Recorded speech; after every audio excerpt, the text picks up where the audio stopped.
গাবতলীর unique সিমেন্টের ডিপোতে হামলা, ভাঙচুর, লুটপাট ও মারধরের ঘটনায় দারুস সালাম থানায় দায়ের করা মেঘনা গ্রুপ অব ইন্ডাস্ট্রিজের মামলায় 3 জনের জামিন আবেদন মঞ্জুর না করে তাদের কারাগারে রাখার নির্দেশ দিয়েছে আদালত। তাদের হামলায় আহতদের মেডিকেলের রিপোর্ট ও হামলার ছবি আমলে নিয়ে আদালত এই আদেশ দেন। তবে মামলার প্রধান আসামি মঞ্জুর কাদের সহ বাকিরা এখনো পলাতক। আরও জানাচ্ছেন অনুপ অধিকারী তরুণ। গেল 14 নভেম্বর ভোর 4:30টার দিকে গাবতলী ঘাটে মেঘনা গ্রুপ অফ ইন্ডাস্ট্রিজের ইউনিক সিমেন্টের ডিপোতে মঞ্জুর কাদেরের নেতৃত্বে হামলা, ভাঙচুর ও লুটপাট চালায় 50-60 জনের একটি সন্ত্রাসী বাহিনী। মাঠের অলরাউন্ডার আমি, আর ঘরের all rounder Tylox. Tylox toilet cleaner, clean মানেই টাইলক্স। এ সময় ডিপোতে ঢুকে নিরাপত্তা রক্ষী, শ্রমিক ও গাড়ি চালক সহ প্রতিষ্ঠানের কর্মীদের উপর হামলা চালিয়ে 14-15 জনকে আহত করেন সন্ত্রাসীরা। 50-60 জন লোক, ওরা এত টুকটুক দাও মানে চাপাটি, তারপরে সামরাই আর লাঠি লুচি তো আছেই, আবার অস্ত্র আছে।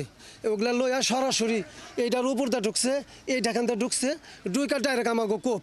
অতর্কিতভাবে আমাদের উপর হামলা হয়, ঘুমের মধ্যেই হামলা করে। 2-3 জনে দড়ি আমার পাটা ভেঙে ফেলেছে স্যার, এখন আমি পায়ের ব্যথার জন্য হাঁটতে পারতেছি না। প্রতিষ্ঠানের কার্যালয়ে ভাঙচুর চালিয়ে টাকা পয়সা, ল্যাপটপ ও কম্পিউটার লুট করে নিয়ে যায় সন্ত্রাসীরা। এ সময় কিছু সন্ত্রাসী ডিপো দখল নিতে ভেতরে অবস্থান নেয়। পরে স্থানীয়দের সহায়তায় তাদের 3 জনকে আটক করে পুলিশের কাছে সোপর্দ করা হয়।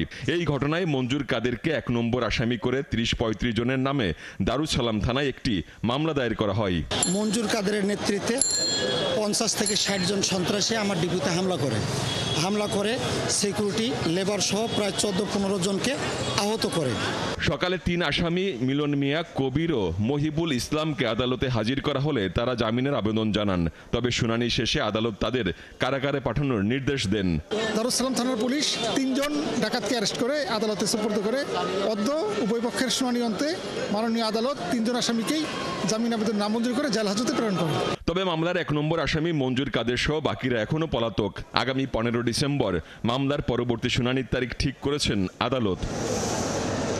অনুপ অধিকারী তরুণ, 71, ঢাকা।